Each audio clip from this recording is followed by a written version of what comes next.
जब इल्मे अली का ये आलम है तो इल्मे मुस्तफा का आलम क्या होगा? तो तकदीर और है, नसीब और है। ये सारी कायनात तकदीर पर है, इंसान साहिब नसीब है। अच्छा और बुरा अख्तियार में। बोलते ना, जैसा करोगे वैसा भरोगे। तो जब उसी पे डिपेंड है तो हम क्या करेंगे? नहीं, अल्लाह ने तुम्हें अख्तियार दिया है, इंसान को मजबूर पैदा नहीं किया। अल्लाह ने इंसान को मजबूर बनाया। बोलो, आप मजबूर हैं?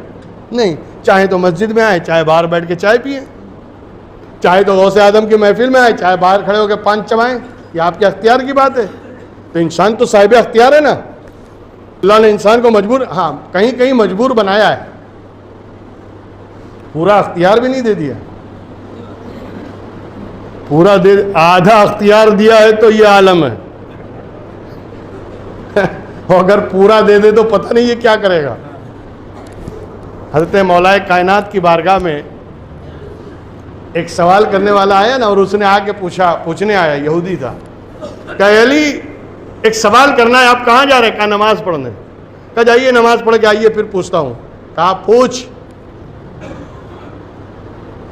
अब नमाज पढ़ने जा रहे हैं, खड़े खड़े बात हो रही। कहा आप इत्मीनान से नमाज पढ़ने, फिर बैठ के बात करते हैं, सवाल जरा गहरा है। कहा पूछना। अब उस यहूदी ने कहा ये बताइए, अल्लाह ने इंसान को अख्तियार वाला बनाया है कि मजबूर बनाया है? तो हज़रत मौला अली ने कहा कि अख्तियार भी दिया है, मजबूर भी किया। आधा अख्तियार है, आधा मजबूर है। बस मैं यही जानना चाहता था कि कितना अख्तियार है और कितना मजबूर है। इसीलिए मैं बोल रहा था नमाज पढ़ के आइए, फिर तफसील से बात करते हैं कि इंसान को अल्लाह ने कितना अख्तियार दिया है और कितना मजबूर बनाया है। मौलाए कायनात ने कहा, हज़रत अली ने कहा उसके लिए नमाज का इंतज़ार मत कर, तू खड़ा है ना, एक पाँव उठा ले। तो उसने उठा लिया। कहा दूसरा भी उठा ले। कहा दूसरा कैसे उठेगा? कहा इतना अख्तियार दिया है और इतना मजबूर बनाया है। एक खड़े खड़े पल भर में जवाब। इतना अख्तियार है कि तूने एक पाँव उठा लिया और इतना मजबूर है कि दूसरा उठा नहीं पा रहा है। बस यही अल्लाह ने इतना अख्तियार दिया है और इतना मजबूर बनाया है। बात समझ आए? मौलाए कायनात का तो क्या कहना साहब हैं? सवाल का जवाब देने पर आए तो फिर वाह जवाब नहीं। और क्यों ना हो, इसलिए कि अना मदीनतुल इल्म व अलीयुन बाबुहा, इल्म का शहर अगर मेरा नबी है तो अली उसका दरवाजा है। खड़े होकर कहा तो था, सलूनी सलूनी क़ब्ल अन तफ़क़दूनी, पूछ लो मुझसे, पूछो जो चाहो सवाल करो, इससे पहले कि तुम मुझे खो दो, इससे पहले कि तुम मुझे खो दो। पूछो, ये नहीं कहा कि मैं खो जाऊं, समझो, ये नहीं कहा कि इससे पहले कि मैं खो जाऊं। मैं तो नहीं खोऊंगा लेकिन तुम मुझे खो दोगे। मैं तो रहूंगा, मैं तो हूं, लेकिन तुम मुझे नहीं पाओगे। इससे पहले कि तुम मुझे खो दो, पूछो जो पूछना है। और फिर लोगों ने सवाल करना भी शुरू किया, इसलिए कि दायरा इतना बड़ा था, जो चाहो पूछो। एक साहब खड़े हुए, वो खड़े होकर कहा, ए अली जो चाहे पूछे। हाँ जो चाहो पूछो। ये बताइए, अल्लाह ने पूरी कायनात जो पैदा की है तो उसमें अंडे देने वाली मखलूक कितनी है, बच्चे देने वाली मखलूक कितनी है? कितने चरिंदों परिंद या जानवर हैं जो अंडे देते हैं और कितने हैं जो बच्चे देते हैं?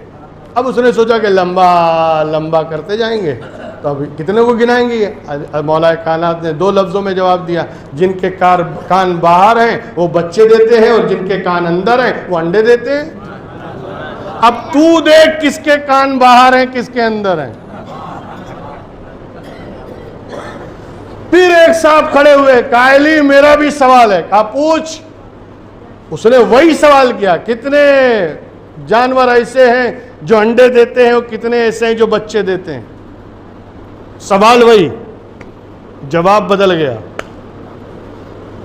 जो बच्चों को दूध पिलाते हैं वो बच्चे देते हैं और जिनके बच्चे दूध नहीं दाना चुगते हैं वो अंडे देते हैं। तीसरा फिर खड़ा हुआ, ए अली मेरा भी सवाल है। पूछ, कितने जानवर ऐसे हैं जो बच्चे देते हैं, कितने जानवर ऐसे जो अंडे देते हैं? कहा जो चबा के खाते हैं वो बच्चे देते हैं, जो निगल के खाते हैं वो अंडे देते हैं। एक ही सवाल के 3 तरह से जवाब। अबे जब इल्मे अली का ये आलम है तो इल्मे मुस्तफा का आलम क्या होगा? जब दरवाजे के इल्म का ये आलम है तो शहरे इल्म का आलम क्या होगा?